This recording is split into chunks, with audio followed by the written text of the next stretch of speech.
이번 시간에는 창비문학 엄마의 말뚝을 함께 공부해 보도록 합시다. 자, 엄마의 말뚝이잖아요. 그래서 이 말뚝이 갖는 의미를 알아보기 위해서 얘가 이제 중편 소설이면서 연작 소설이거든요. 그래서 이 말뚝에 관한 의미를 알아보기 위해 우리 1, 2, 3편의 내용을 대략적으로 한번 보도록 할게요. 자, 1편은 식민지 시대를 배경으로 해서 개성 개풍군이 고향이에요. 나의 고향. 그 고향에 살던 가족이 아버지가 돌아가신 후에 서울 변두리 서대문구 현저동에 이사를 오게 돼요. 그래서 삶의 터전을 마련하는데, 여기서 삶의 터전은 자신의 집을, 이 가족의 집을 장만했다는 얘기예요. 그리고 딸이 신여성이 되기를 바라는 염원으로 아주 억척스럽게 교육을 시켜요. 그러는 과정에서 나의 정체성이 혼란을 겪는데 이런 내용을 담고 있습니다. 그래서 1편에서의 말뚝의 의미는 어머니의 억척스러운 삶의 의지를 보여주는 것이고요.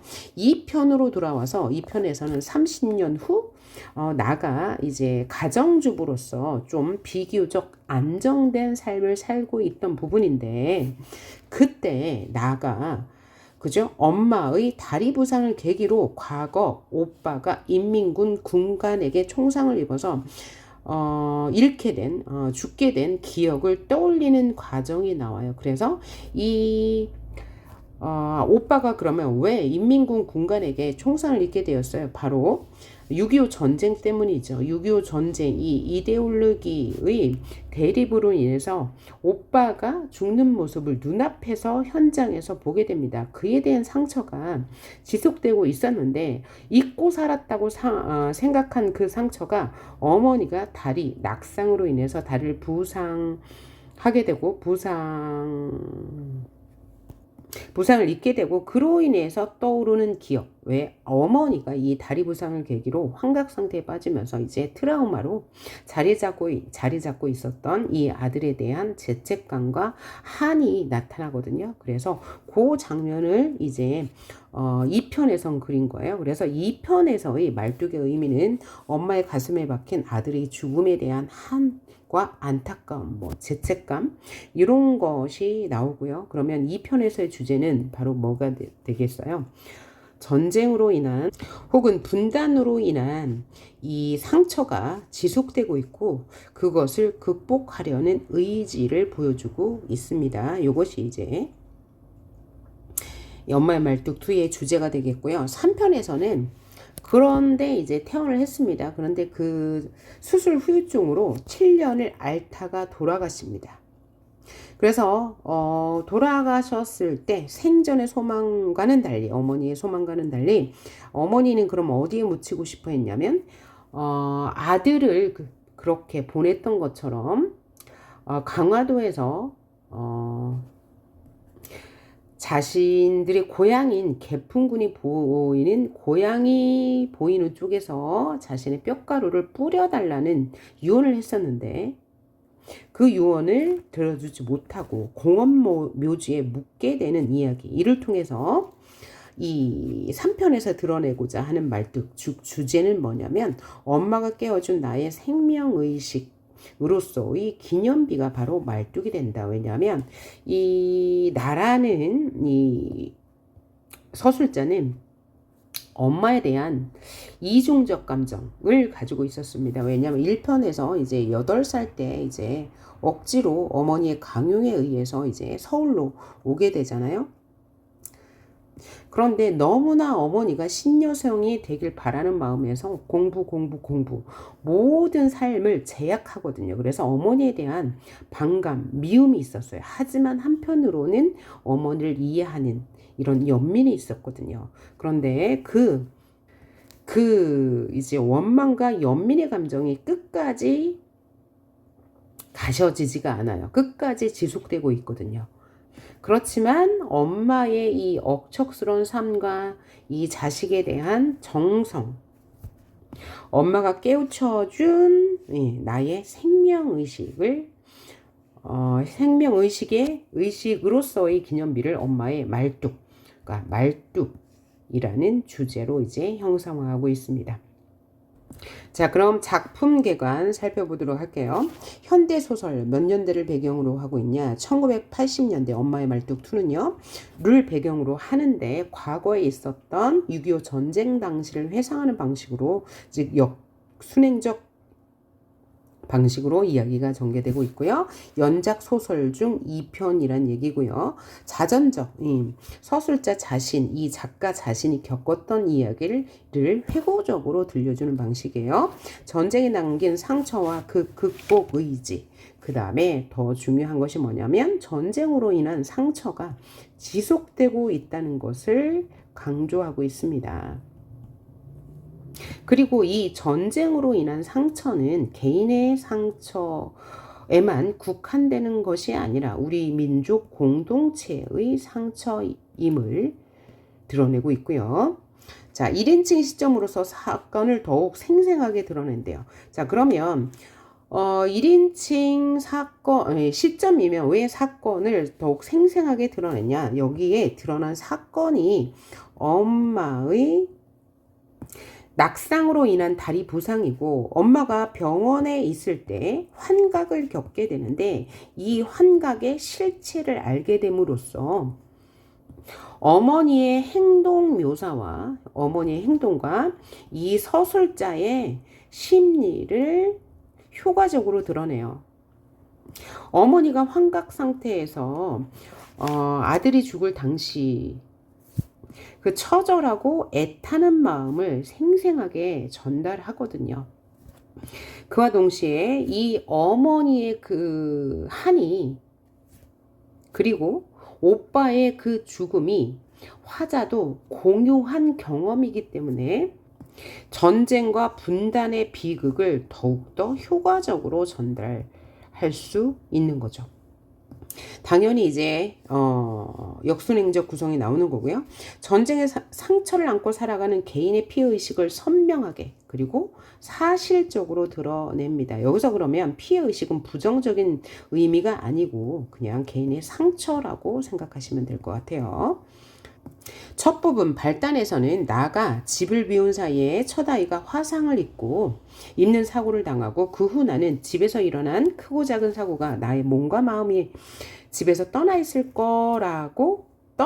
때 일어났다고 생각하는 부분인데 요거는 이제 교과서에는 수록되지 않았고요.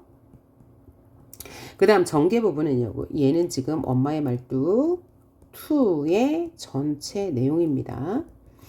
전개 부분에서는 어느 날 외출을 했다가 돌아온다는 가족들에게 친정어머니가 눈길에서 넘어졌다는 소식을 듣고 어머니가 계신 병원으로 가요. 여기도 교과서에는 수록되지 않았습니다. 위기 부분부터 교과서에 수록이 되었는데요. 어머니는 다리가 부러져 수술을 받고 수술 후 마취가 풀리면서 환각 속에서 6.25 전쟁 때 아들을 죽인 군관의 모습을 보고 허공에 대고 소리치는 등 이상한 행동을 보입니다.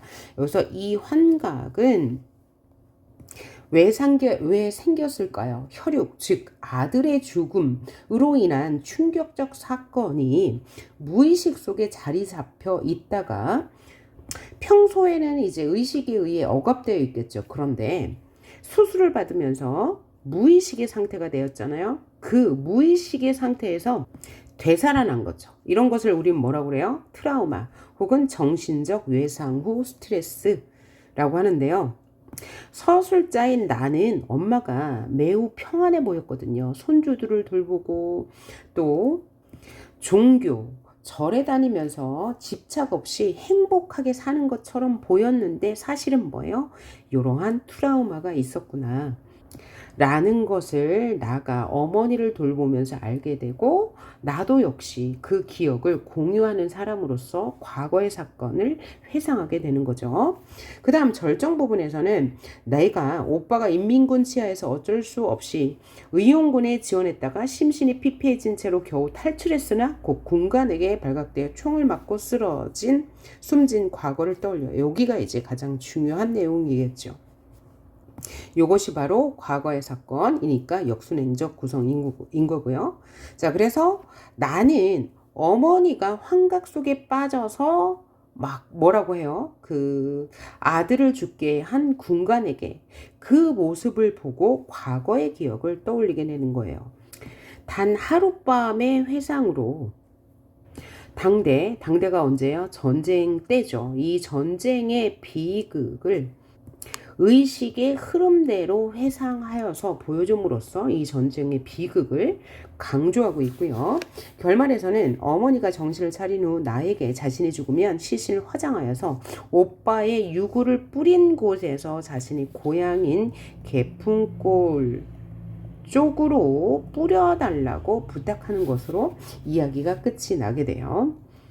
이 소설은 그닥 어렵진 않아요. 그 다음에 이 관련 작품도 많진 않습니다. 그래서 전쟁의 비극에 대해서 이야기하는 것이 이제 관련 작품이 되겠는데, 자, 나온다면 오상원의 유해가 나올 수 있습니다. 왜냐하면 이 오상원의 유해는 6.25 전쟁에 참여한 국군 병장인 나가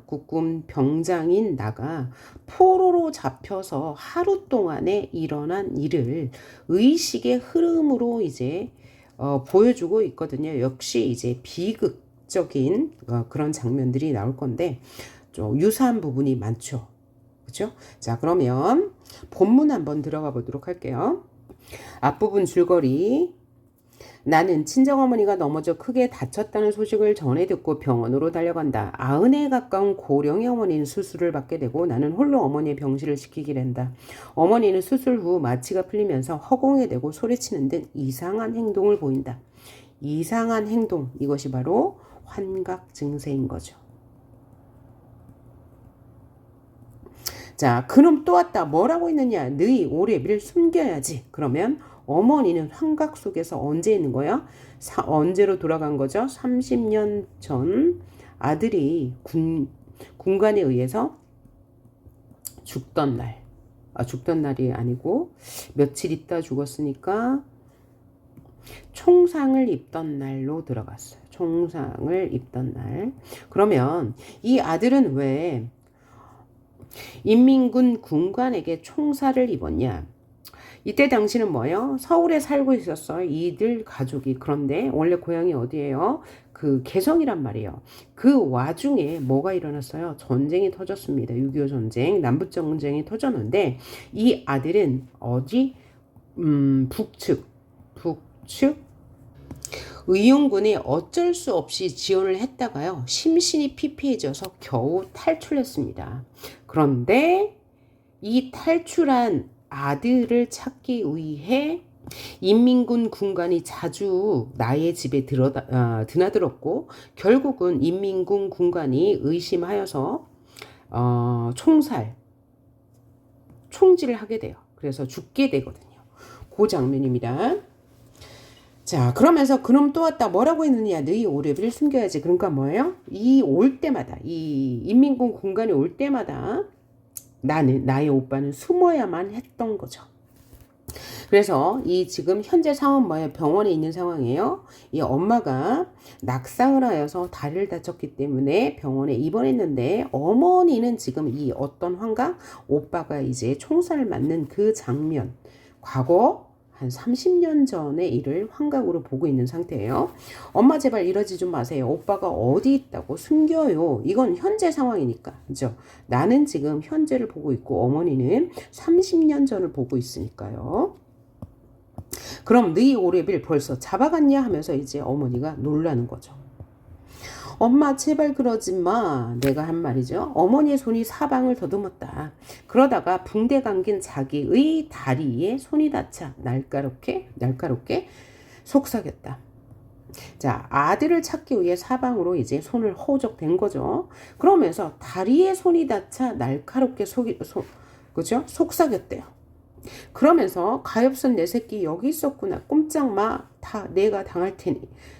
그러니까 어머니는 환각 속에서 자신의 다리를 아들로 생각하고 있는 거예요. 왜냐하면 아들도 다리에 총상을 입고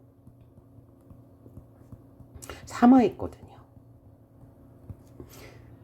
어머니의 떨리는 손이 다리는 감싸는 신용을 했다. 꾸몄다. 그때부터 어머니의 다리는 어머니의 아들이었죠. 어머니는 온몸으로 그 다리를 엄호했어요. 왜? 아들이니까. 어머니의 적을 노려보았다. 여기서 어머니의 적은 아들을 죽인 군관이에요. 인민군 군관. 어머니의 적은 저승의 사자가 아니었다. 그러니까 나는 지금까지 어머니가 하는 행동을 보고 어머니는 혼자 저승사자를 보고 있구나라고 생각했던 거예요. 그런데 이런 그 수술로 인해 환각 상태에 있었잖아요. 그때는 자신의 과거 트라우마가 되살아난다고 하네요. 그 다음 군간동무, 군간 선생님, 우리 집엔 여자들만 산다니까요 그랬어요. 그러니까 처음엔 동무라고 했다가 나중에는 선생님이라고 하네요. 그러니까 군간 동무가 이제 맞는 호칭인데 왜 선생님이라고 했어요? 아들을 지켜야 하는 간절함 때문에 이렇게 호칭이 바뀌고 있는 거죠. 어머니의 눈에 푸른 기가 애처롭게 흔들리면서 입가에 비굴한 웃음이 잔뜩 감돌았다. 왜요? 아들을 살리기 위해서 비굴하게 거짓말을 할 수밖에 없는 거죠. 그제서야 나는 어머니가 환각으로 보고 있는 게 누구라고? 아들을 죽인 군관, 적임을 알았어요. 가엾은 어머니 차라리 저승의 사자를 보시는 게 나았을걸. 저승의 사자를 본다는 게 뭐죠? 죽음이죠. 그러면 죽음이 더 낫대요. 무엇보다? 아들을 죽인 군관을 보는 것보다. 왜냐하면 아들을 죽인 군관을 다시 본다는 건 죽음보다 더 고통스럽고 두려운 일이기 때문이겠죠. 어머니는 그 다리를 어디다 숨기려는지 몸부림을 쳤다. 왜요? 아들을 지키기 위해서. 그러나 어머니의 다리는 요지부동이었다. 왜? 수술한 다리이기 때문에. 그리고 뭐 깁스를 했다는 등 하는 등 뭔가에 고정을 해놨겠죠. 군간 나으리 우리 집엔 여자들만 산다니까요. 찾아보실 일도 없어요. 군간 나으리 이게 뭐예요? 바로 아들을 지키기 위한 비굴한 행동인 거죠. 그러나 절체절명의 위기가 어머니에게 육박해 오고 있음을 난들 어쩌랴. 왜냐하면 환각 속에서 어머니는 군관을 보고 있기 때문이에요. 그렇죠? 그러면 절체절명의 위기는 어떤 위기예요? 목숨을 빼앗길 위기인데 여기서 목숨만큼 중요한 건 아들이죠. 그래서 아들이 군관에게 발각되면 바로 총살이기 때문이에요. 자, 공포와 아직도 한 가닥 기대를 건 비굴의 어머니의 얼굴을 뒤죽박죽으로 일그러뜨리고 이마에선 구슬땀이 송골송골 솟아오르고 다리를 감싼 손과 앙상한 어깨는 사시나무 떨듯 떨고 있었다.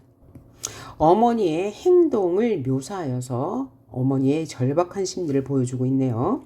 다음 가엾은 어머니 하늘도 무심하시지 차라리 죽게 하시지 차라리 죽는 것이 나아요. 그때의 고통이 너무나 죽음보다 더 고통스럽고 두렵기 때문에 그 몹쓸 일 여기서 그 몹쓸 일은 뭐예요?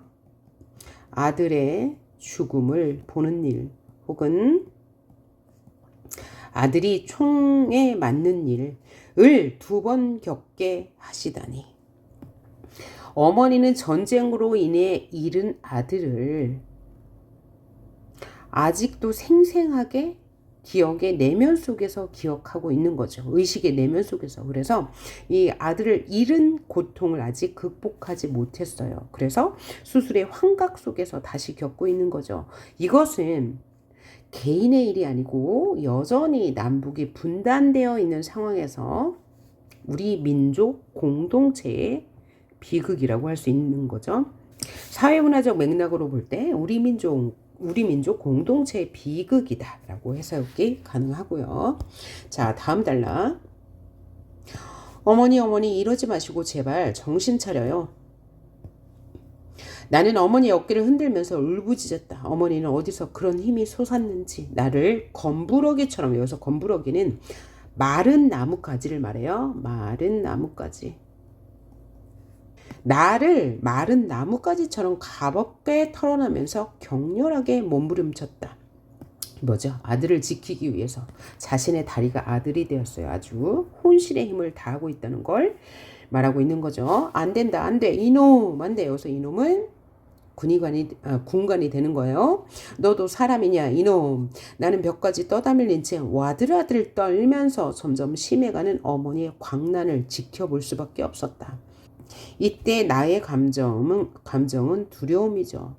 왜? 어머니의 광난이에요. 어머니가 환각 속에서 아들을 지키려는 몸부림인데 그 행동이 너무나 격렬해서 광난이라고 표현한 거죠. 어머니의 몸에서 수술한 다리만 빼고는 온몸이 노환 파도처럼 출렁거렸다. 아들을 지키기 위한 사투. 그래서 더욱 그 다리는 어머니의 몸이 아닌 이물질처럼 괴기스럽게 이상하게 보였다. 어머니의 그 다리와 아들과의 동일시가 나한테 올마붙은 것처럼 그 다리가 무서웠다. 왜냐하면 나는 어머니의 그 고통이 무엇인지 가족으로서 함께 공유했기 때문이에요. 오빠가 총살 당하는 장면을 함께 보았고 죽는 장면을 함께 보아서 어머니의 감정을 공유하는 거죠. 다음 단락. 안 된다 이놈이라는 호통과 군관 나으리, 군관 선생님, 군관 동무 라는 아부를 번갈아 하면서 몸부림치는 서슬 기세에 마침내 링거줄이 주사바늘에서 빠져버렸다. 혈관에 꽂힌 채인 주사바늘을 통해 피가 역류해서 거꾸로 흘러서 환자복과 시트를 점점 물들였다. 어머니의 이 행동이 얼마나 이제 그 광난에 치솟고 있는지를 보여주네요. 피를 보자 어머니의 광난은 극에 달았다. 왜? 자신의 아들도 다리에 총을 맞고 피를 흘렸을 거니까요. 더욱더 감정이 격해지겠죠. 이놈 걔 섞어라 이놈 나도 죽이고 가라. 이렇게 총을 여러 발 발사하고 나서 그 군관이 가버렸거든요. 그래서 아들을 죽인 군관에 대한 어머니의 분노가 극에 달한 거예요. 이것은 다시 말하지만 전쟁으로 인한 상처가 한이 되어서 수십 년이 지난 후에도 어머니를 괴롭히고 있고 이 어머니 한은 우리 사회의 문화적 맥락으로 볼 때 우리 공동체의 한이며 슬픔이 될 수 있다는 거예요. 자, 어머니는 눈물이 범벅이 된 얼굴로 이를 갈았다. 틀니를 빼놓아 잇몸만으로 이를 가는 신용을 하는 게 얼마나 처참한 것인지 나 말고 누가 또 본 사람이 있을까. 그래서 어머니의 아픔을 자신의 아픔처럼 인식하는 서술자의 태도를 알 수 있네요. 나는 이 어머니의 행동을 통해서 그죠? 전쟁의 비극을 다시 한번 떠올리고 있는 거예요. 이게 꿈이었으면 어머니는 이 세상 소리가 아닌 기성, 괴이한 함성을 지르며 머리카락을 부득부득 쥐어뜯다가 오줌을 받아내는 호수도 다 뜯어버렸다. 피비린 내가 내 정신을 혼미케 했다.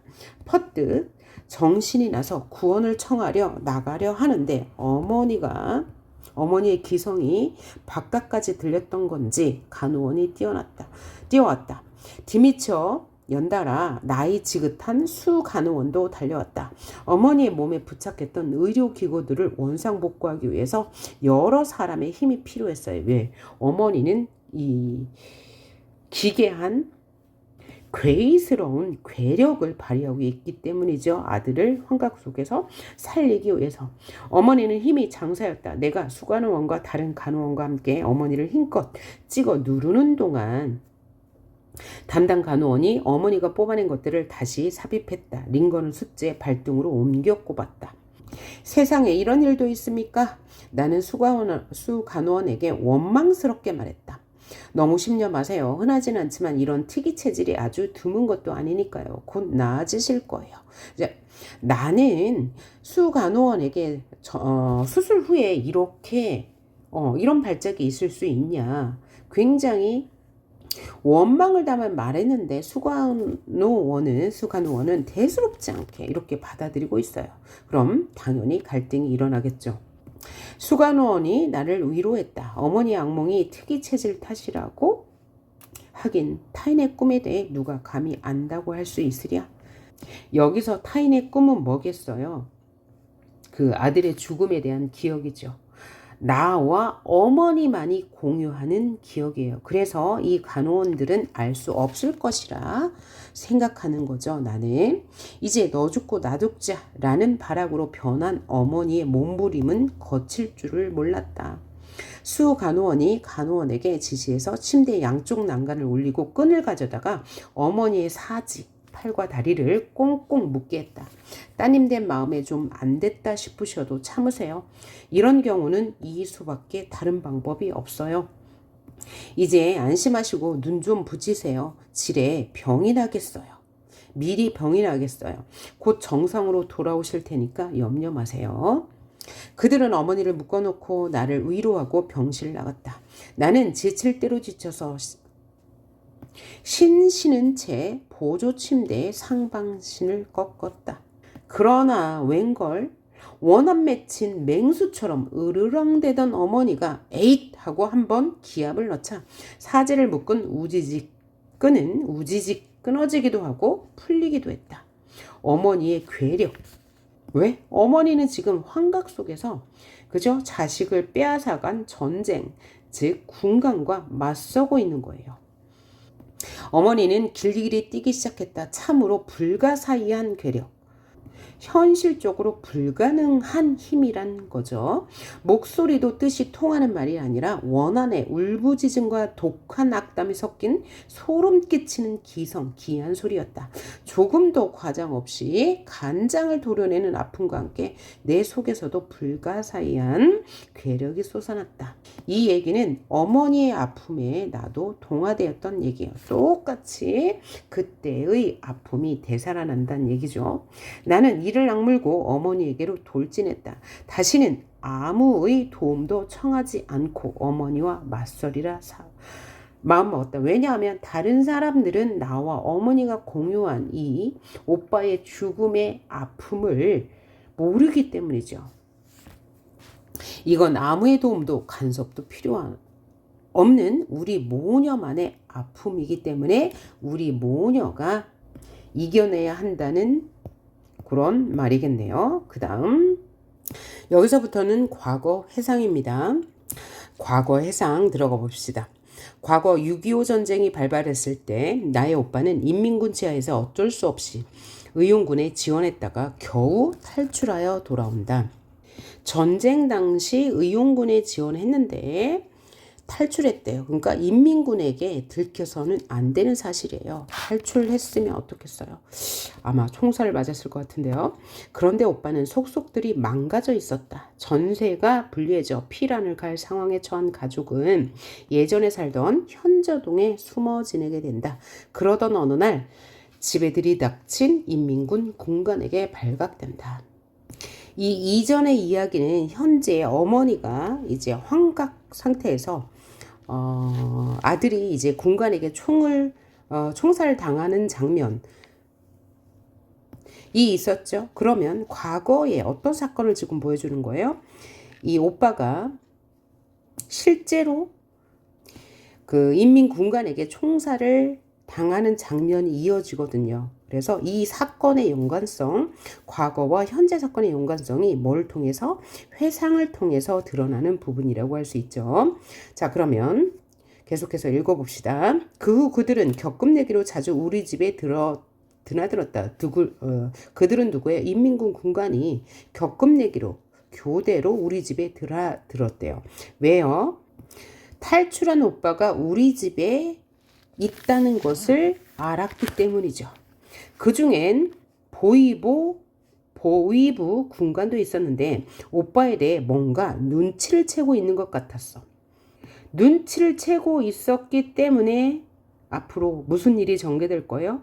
오빠가 다리에 총상을 입는 장면이 이제 이어지겠죠. 그래서 뒤에 이어지는 비극적 사건의 단초가 되는 거예요. 우리하고 천연덕스럽게 고향 이야기나, 여기서 고향은 개성이겠죠. 처자식 이야기를 하다가도 갑자기 오빠를 노려보면서 딴 사람같이 카랑카랑한 아주 큰 목소리로 동무 혹시 인민군대에서 도주하지 않았소? 한다든가 동무 혹시 국방군에서 낙오한 게 아니요? 하면 간이 콩할 만큼 오그라들었다.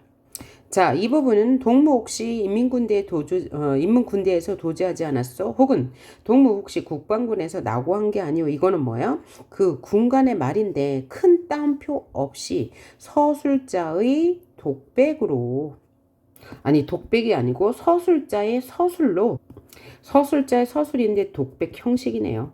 독백 형식으로 이야기를 전달하고 있죠. 그래서 전쟁의 비극성을 부각하는 효과를 얻고 있습니다. 그리고 서술자의 의식의 흐름대로 이야기를 전달함으로써 전쟁의 비극성을 부각하고 있는 거죠. 하면 간이 콩알 만큼 오그라들었다.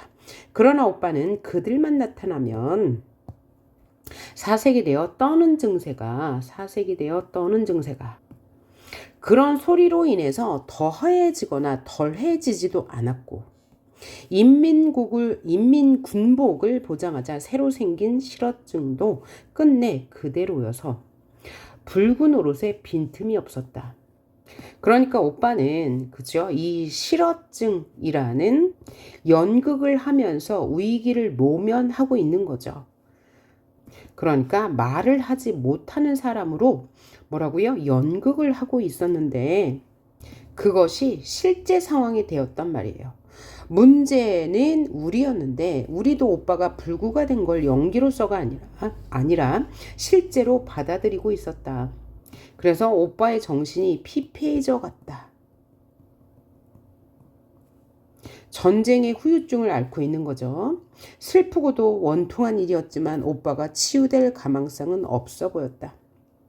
그러나 그 보이부 군관은 뭐예요? 오빠에 대해 뭔가 눈치를 챈 군관이죠. 남달리 집요한 데가 있었다. 집요한 데가 있었다. 인물의 성격을 직접적으로 제시했네요. 위협도 하고 회유도 하고 때론 애원까지 하면서 진상을 알고 싶어 했다. 그러면서 어머니, 이번에는 큰 따옴표를 통해서 대화를 보여주네요. 어머니를 보면 딱해 죽겠어. 반말을 해요. 아들 하나가 어쩌다 적골이 됐을까? 어머니의 어머니의 처제에 대해서 공감하는 말도 하고요. 그렇지만 배 안의 불구는 아니지. 그러니까 처음 태어날 때부터 그죠? 온전치 않았던 건 아니지. 그렇지. 배 안의 불구만 아니면 고칠 수 있어. 우리 북반부 의술은 세계적이거든. 그러고도 가난한 사람이 우선이야. 그러니까 바른 대로만 말해봐. 언제부터 왜 저렇게 됐나를 말해주면 병을 고쳐주겠다고 뭐 하는 거예요? 회유하는 거죠. 한마디로 꼬시고 있는 거예요. 그랬더니 그러면서 그렇게 자주 드나들면서 언제부터인지 우리 어머니를 어머니라고 부르면서 그러니까 친근감을 표시하면서 거리감을 좁히려는 의도죠. 이렇게 응석 섞인 반말까지 짓거렸다. 차고 모질게 굴다가도 그럴 때는 어머니도 벌떡벌떡 일어서면서 횡설수설하기가 일쑤였다. 그러니까 어머니도 이 군관의 태도 변화에 제대로 대응하지 못하고 당황하고 있는 거죠. 곁에서 지켜보는 나를 불안하게 했다. 그러나 그 군관이 돌아가면 어머니는 눈을 찡긋하면서 일부러 그랬다고 말해서 나를 어이없게 했다. 사람이 살기 위해선 못 익숙해질 게 없다. 독사와 더불어 춤을 추는 것 같은 섬뜩하고 아슬아슬한 고개로 하루하루를 보냈다. 그러니까 섬뜩하고 아슬아슬한 고개는 은유법이죠. 뭘 비유한 건가요? 위태롭게 살아가는 모습.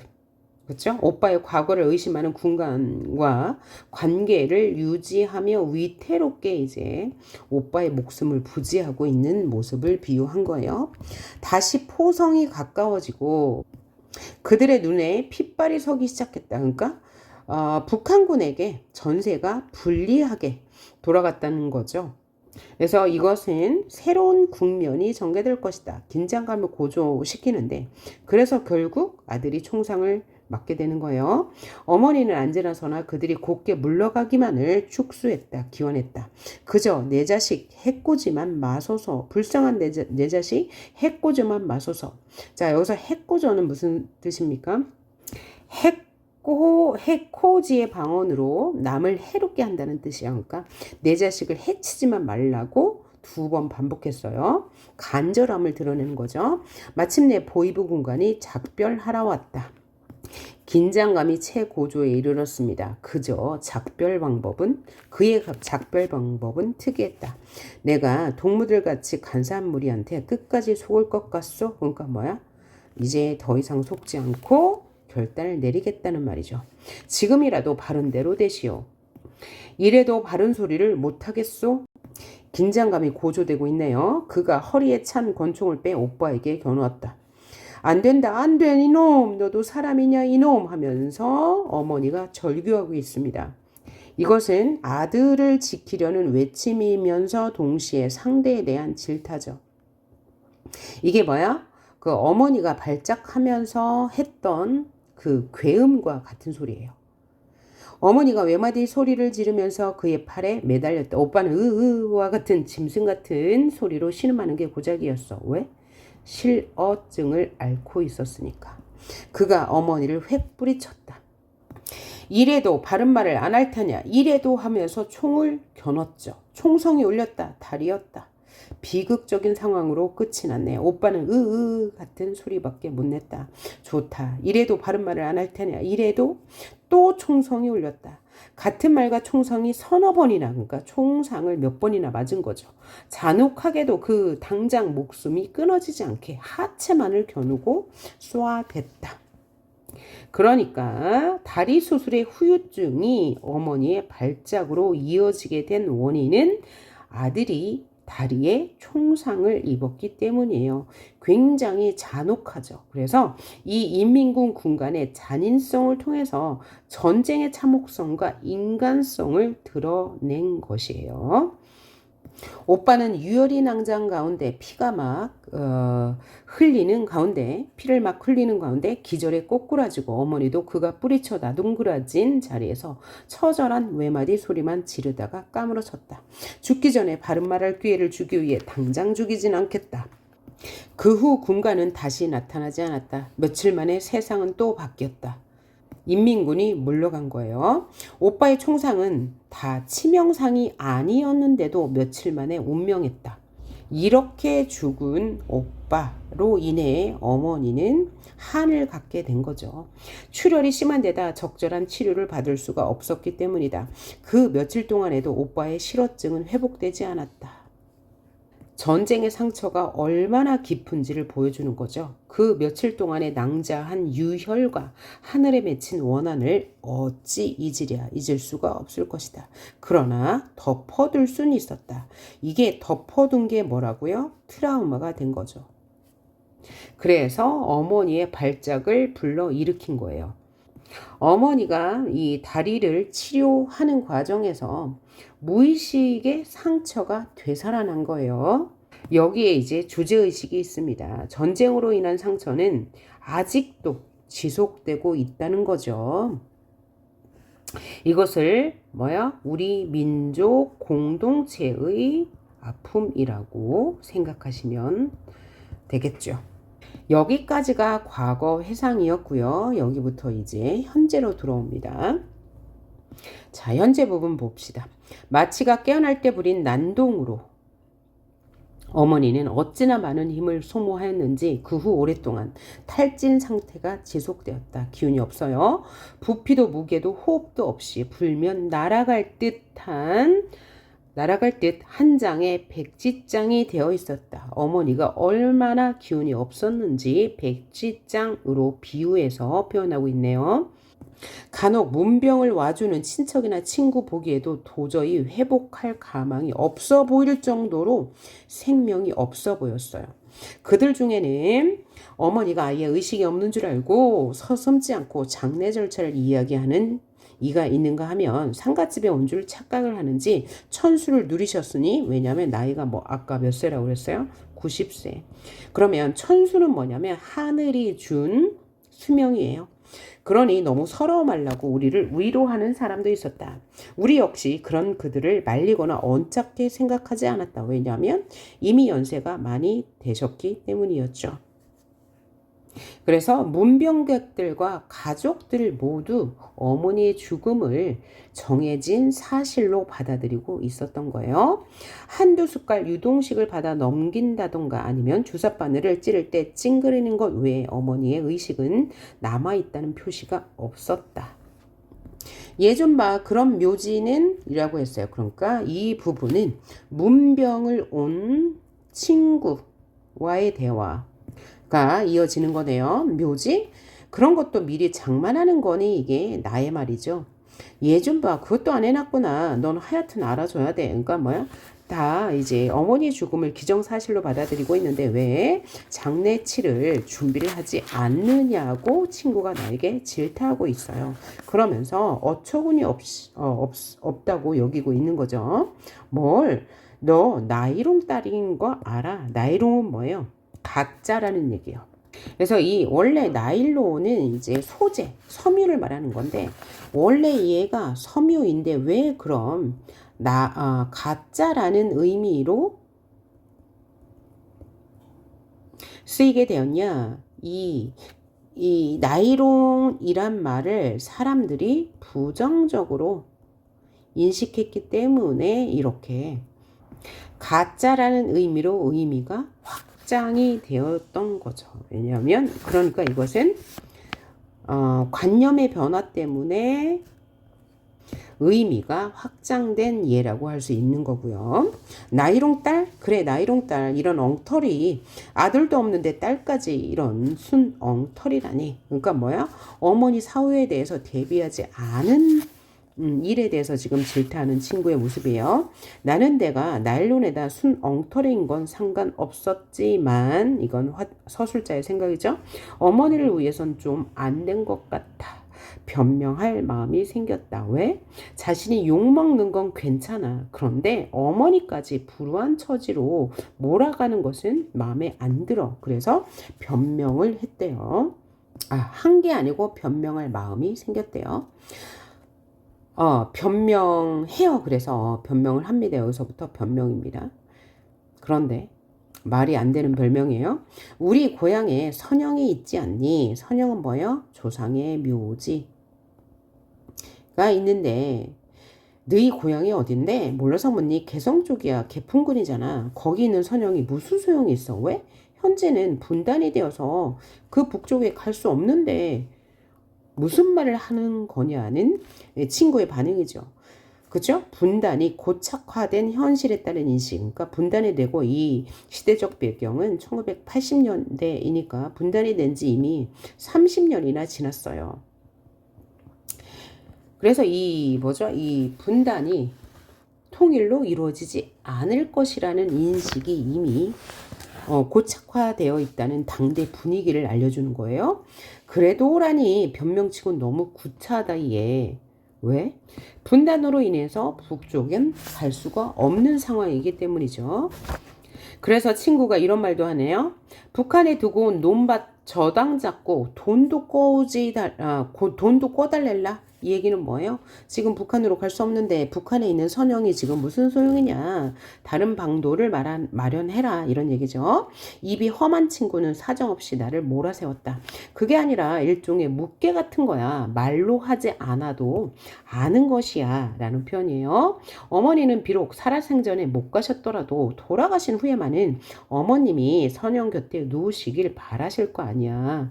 말씀만 안 하셔도 속으로는 간절히 바라시는 걸 빤히 알면서 어떻게 딴 데다 묘지를 사놓니? 그것은 어머니를 더 가슴 아프게 하는 일이잖아 라는 뜻이죠. 그야 막상 돌아가시면 문제가 달라지겠지. 돌아가시면 다른 방도를 세워야 한다는 이야기죠. 그때 가서 묘지를 사도 늦지 않잖아. 묘지는 어차피 사후의 집이니까. 다시 한번 말하면 어머니가 돌아가시기 전에 굳이 고향에 묻히지 못함을 확인시켜서 어머니의 가슴을 아프게 할 필요가 없다는 얘기예요. 다음 장면. 이때 갑자기 어머니가 눈을 떴다. 그치? 거의 백지장처럼 생명이 거의 느껴지지 않는데 갑자기 눈을 떴대요. 백지장 같은 모습과는 딴판으로 또렷하고 생기 있는 눈이어서 친구는 앉은 자리에서 애고문이나 비명을 지르며 내 옷소매에 매달렸다. 호수개미가 나예요. 서술자 나 좀 보자 하면서 말을 건네네요. 어머니가 정정한 목소리로 나를 불렀다. 여기서 정정한은 무슨 뜻이에요? 아주 건강한 목소리로 나를 부르면서 하는 말이 내 어머니라고 했더니 나는 어머니에게로 조심스럽게 다가갔다. 어머니의 손이 내 손을 잡았다. 알맞은 온기와 악력이 나를 놀라도록 서럽게 했다. 놀라게도 하고 서럽게도 했다. 놀란 이유는 갑자기 그죠? 생생한 모습으로 되살아났기 때문이고, 서러운 이유는 너무나 어머니가 되살아난 것이 이제 반가웠기 때문이겠죠. 알맞은 온기 악력. 이것만 살아있는 생기죠. 나 죽거든 행여 묘지 쓰지 말거라 하면서 유언 같은 말씀을 하시네요. 사후에 매장되는 것을 원치 않는단 말이에요. 어머니의 목소리는 평상시처럼 잔잔하고 만만치 않았다. 그러니까 평상시와 다름이 없었다는 거예요. 환각 증세를 보일 때와는 아주 다른 모습이네요. 그 다음 네? 다 들으셨군요. 라고 내가 말하니까 그래 마침 듣길 잘했다. 그렇잖아도 언젠가 꼭 일러두려고 했는데 유언삼아 일러두는 게니 잘 들어뒀다. 어김없이 시행하도록 해라. 나 죽거든 내가 너희 오래비한테 해준 것처럼 해다오. 오빠가 죽었을 때 화장에서 개풍군이 보이는 강화도에서 뼈가루를 날려주었던 그 일을 말해요. 그렇게 해달라는 거예요. 화장에서 뼈가루를 뿌려달라. 강화도에서. 누가 뭐래도 그렇게 해다오. 누가 뭐라든 상관하지 않고 그럴 수 있는 건 너밖에 없어. 왜냐하면 전쟁으로 인해 아들을 잃었고 그 아픔을 공유했고, 그래서 그 아픔을 극복하기 위해서 강화도에서 개성이 보이는 개풍굴이 보이는 고향이 보이는 곳으로 뼈가루를 날려 주었다는 거죠. 그 경험을 공유한 사람은 누구밖에 없어요? 딸밖에 없어요. 그래서 딸만이 이 어머니의 유언, 자신의 유언을 이행할 수 있다고 생각했던 거죠. 그래서 내가 이렇게 말했죠. 오빠처럼요. 그래, 꼭 그대로 해다오. 그걸 설마 잊고 있진 않겠지? 그럼요, 있다니요. 어머니의 손의 악력은 정정했을 때처럼, 아니, 나를 끌고 농바의 고개를 넘고 있을 때처럼 강한 줏대와 고집을 느끼게 했다. 그러면 나를 끌고 농바위 고개를 넘을 때처럼은 언제 일이냐?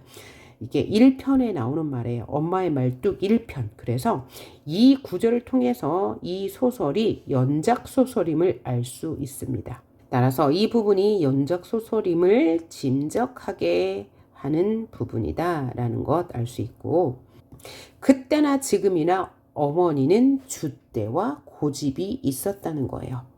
그때 줏대와 고집은 뭐니? 1편에서는 아이들을 잘 교육시켜서 아들은 성공시키고 딸도 신교육으로 자라나게 하고 싶었던 그 줏대와 고집이죠. 그것을 느낄 수 있었다고 해요. 오빠의 시신은 처음엔 무학재 국에 넘어 벌판에 발머리에 가매장에서 잠깐 묻어두었다가 행여병사자 취급하듯이, 행여병사자는 뭐예요? 고향이 아닌 타양에서 죽은 사람을 말하니까 타양에서 죽으면 시신을 제대로 수습하지 못할 거 아니에요. 그렇게 하는 것처럼 가매정했다가 형식과 절차 없는 가매장을 했어요. 그래서 무정부 상태의 텅 빈 도시, 무정부 상태의 텅 빈 도시는 뭐야? 전쟁 상황. 에서 우리 모녀의 가냘픈 힘만으로 그것 이상 가능한 일이 아니었다. 그러니까 이 전쟁 당시에 그죠? 이 오빠를 가매정 할 수밖에 없었다고 말하는 부분이죠. 서울이 수복되고 화장장이 정상화되자 어머니는 오빠를 화장할 것을 의논해왔다. 그때 우리와 합하게 된 올케, 올케는 누구의? 오빠의 부인이죠. 아비 없는 아들들에게, 그러니까 아들들이 있었다는 거죠. 무덤이라도 남겨줘야 한다고 공동묘지라도 이장할 것을 주장했다. 어머니는 오빠를 죽게 한 것이 자기 죄처럼 죄책감을 가지고 있었죠. 젊어 과부가 된 며느리한테 기가 죽어 지냈어요. 그런데 그때만은 조금도 양보할 기세를 보이지 않았어요. 남편의 임종도 못 보고 과부가 된 것도 억울한데 그 무덤까지 말살하려는 시어머니의 모진 마음이 야속하고 정이 떨어졌으려만 그런 기세 속엔 거역할 수 없는 의용과 비통함의 의지가 담겨있어 종당엔 마지막엔 결국엔 옳게도 순종하고 말았다. 그러니까 올케 역시 어머니의 그 기세에 눌려서 묘지를 쓰지 않고 화장을 할 수밖에 없었다. 오빠의 살은 연기가 되고 뼈는 한 줌의 가루가 되었다. 그래서 오빠의 시신을 화장했다는 얘기죠. 어머니는 앞장서서 강화로 가는 시외버스 정류장으로 갔다. 우린 묵묵히 따랐다. 강화도에서 내린 어머니는 사람들에게 묻고 물어서 멀리 개풍군 땅이 보이는 바닷가에 섰다. 여기 개풍군이 뭐예요? 고향이니까요. 그래서 오빠의 뼈가루를 고향 쪽으로 날리기 위해서 물어서 강화도에 가고, 이 강화도에서 개풍군이 보이는 쪽이 어디냐 물어서 그 자리에 섰다는 거죠. 그리고 지척으로는 가까운 곳으로 보이되 갈 수 없는 땅을 향해 그 한 줌의 오빠의 뼈가루를 날렸다. 개풍군 땅은 우리 가족의 선영에 있는 땅이었건만 선영에 못 묻히는 한을 그런 방법으로 풀고 있다곤 생각되지 않았다. 그럼 뭐니? 어머니의 모습엔 운명에 순종하고 한을 지그시 품고 사귀는 약하고 다소곳한 여자의 티가 없었어. 그럼 뭘까요? 방금 출전하려는 용사처럼 씩씩하고 도전적이었어. 자, 방금 출전하려는 용사처럼 씩씩하고 도전적인 모습은 남북의 분단과 그것이 가져온 개인의 비극을 극복하려는 어머니의 의지이다. 이 부분이 아주 중요해요. 전쟁이 가져온 비참한 운명에 순응하지 않고 그 전쟁이 가져온 비극을 극복하려는 의지다. 그러면 극복한다는 것은 뭐예요? 전쟁이 가져온 비극을 극복한다는 것은 어머니의 분단으로 인한 한을 푼다는 거예요. 한을 품고 사귀는 게 아니라 이 아들의 뼈가루를 뿌리면서 한을 푼다는 이야기입니다. 여기까지가 과거의 사건을, 여기서부터 서울이 수복되고부터 여기까지가 과거의 사건을 요약적으로 제시한 부분이죠. 길게, 그죠? 그 대화의 행동으로 보여주지 않고 요약해서 보여주는 거니까 과거 사건을 요약적으로 제시한 부분이다라는 것 알아두시고, 다음. 어머니는 한 줌의 먼지와 바람으로써 너무나 엄청난 것과 싸우고 있다. 여기서 너무나 엄청난 것은 뭐예요? 전쟁의 상처와 비극. 그죠? 가슴 속으로 이제 쌓아두지 않고 푼다는 얘기예요. 하지만 그래도 쌓여 있었던 거죠. 어머니에게 그 한 줌의 먼지와 바람은 결코 미약한 게 아니었다.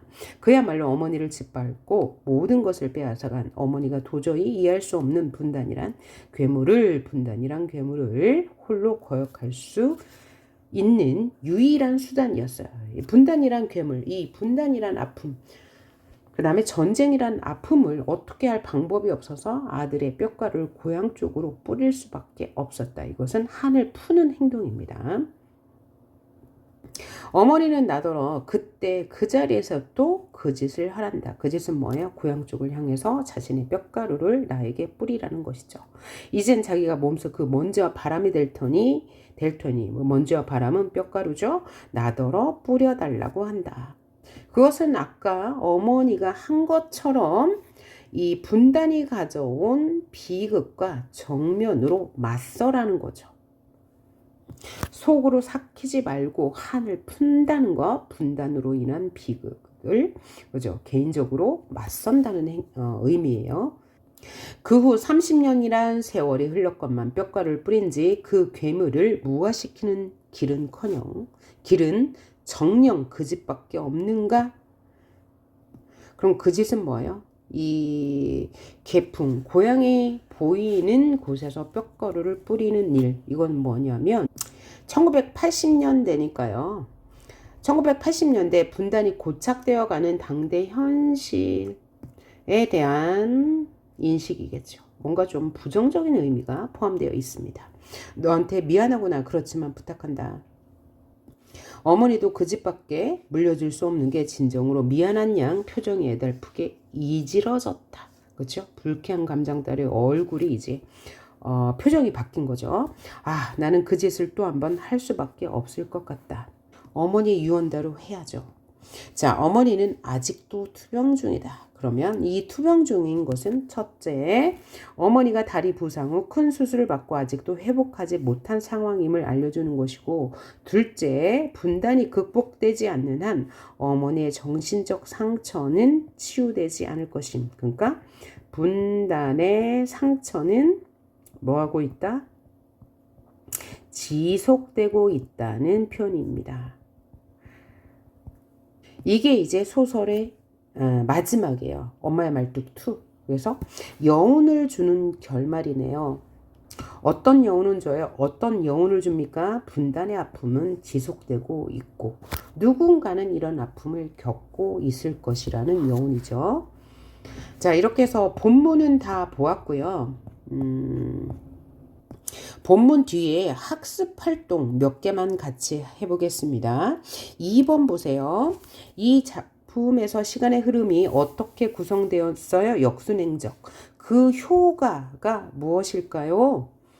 그 효과는 현재 시점에서 과거를 되돌아보게 하죠. 그럼으로써 사건이 갖는 비극성을 더 부각시켜주는 효과가 있고요. 문제 4번 봅시다. 나의 입장에서 어머니에 관해 서술하는 것이 주는 효과. 자, 그러면 이 소설은 1인칭 주인공 시점인데요. 나가 자신의 심리를 직접 서술하고 동시에 대상, 어머니를 관찰하여 서술하고 있습니다. 어머니를 관찰한 후에 나의 느낌을 번갈아 가면서 보여주죠. 그래서 이러한 1인칭 주인공 시점은 서술자와 독자의 거리가 가깝죠. 그래서 공감대 형성에 유리한 효과가 있고 독자들에게 그 사건에 대한 신뢰감을 줄 수 있어요. 그래서 특히 어머니를 관찰하는 부분이 어머니가 이제 그 투병 중에 환각을 보이는 부분이잖아요. 그래서 여전히 고통을 안고 살아가는 어머니를 관찰함으로써 그 고통을 함께하는 나의 속마음을 서술하여 전쟁의 상처를 더욱 선명하고 실감나게 부각하는 효과가 있어요. 어머니를 관찰하는 부분은 처음 부분, 그 다음에 나의 속마음은 마지막 부분에 드러나죠. 다음 학습 정리에서 몇 가지만 볼 건데요. 2번 한번 보세요. 자, 시간적 배경은 한국 전쟁 당시와 분단이 고착화된 1980년대를 다루고 있어요. 엄마의 말뚝 2편에서는요. 그렇죠? 공간은 서울이고요. 자, 그 다음에 역순행적 구성이죠. 그래서 현재는 고령의 어머니가 다리 부상으로 수술한 후 무슨 환각 증세를 보이는 장면이 나오고, 과거는 전쟁 당시 오빠가 군관에 의해 무참하게 죽임을 당했던 일을 회상하는 거고요. 그 다음에 현재 어머니가 자신의 뼈가리를 북쪽 어디 고향을 향해 뿌려달라고 하는 내용으로 이어졌고요. 그 다음 연작 구성에서 말뚝의 의미는 뭐냐? 제3편으로 이루어진 연작 소설인데 시간의 흐름에 따라 이어지는 세 편의 이야기가 각각 독립된 완결성을 지니는 동시에 서사적으로 연결되고 있어요. 그래서 이 엄마의 말뚝 2에는 이 연작 소설의 면모를 어디서 볼 수 있다고 그랬죠? 어머니가 깨어나서 자신을 이제 그 강화도에서 뿌려달라라고 할 때요. 그렇죠? 나를 끌고 농바의 고개를 넘을 때처럼 강한 줏대와 고집을 느끼게 했다. 어머니가 나의 손을 잡았을 때. 그 장면이죠. 자, 그래서 말뚝의 상징적인 의미, 이 소설에서 이제 가장 중요한 거죠. 왜냐하면 이 소설은 전쟁과 분단으로 인한 아픔이 지속되고 있으며 그것을 극복하려고 노력하는 한 가족, 어머니와 나의 의지를 보여주고 있기 때문이죠. 그래서 말뚝의 의미가 가장 중요합니다. 그래서 첫 번째 1편에서의 말뚝의 의미는 자식 교육에 대한 어머니의 강렬한 집념과 의지를 형성한 소재이다. 말뚝은 엄마의 억척스러운 태도와 의지를 상징한다. 이 편에서는 우리 교과서에 수록된 부분이니까 가장 중요하네요. 한국전쟁과 전쟁 통해 죽은 오빠의 이야기를 통해서 한국전쟁의 비극성을 보여주는 동시에 말뚝은 엄마의 가슴에 박힌 아들에 대한 상처와 한을 상징한다. 3편은 거의 나오지 않아요. 한번 보면 자식을 먼저 보낸 어머니의 한과 어머니의 죽음에 대해서 말뚝은 엄마가 깨우쳐준 끈질긴 생명의식으로서의 나의 기념비를 상징한다. 다음 2번의 마지막 번 봅시다. 나가 어머니의 삶을 어떻게 이해하는지 볼게요. 나는 자신과 가족의 삶에만 몰두하는 평범한 가장주부였는데 친정 어머니에게 마음을 쓰지 않았어요. 그러다가 어머니의 뭐가 낙상이 계기가 되었죠. 낙상이 되어 다리를 다쳤어요. 그래서 입원했어요.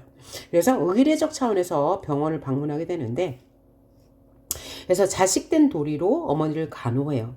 그런데 어머니가 지난날의 한을 떨치지 못하는 참혹한 광경, 그게 뭐예요? 이 환영 속에서 과거의 기억, 아들이 죽는 장면을 목격하게 되면서 나도 그때 어두운 기억을 상기하고 어머니를 이해하게 되죠.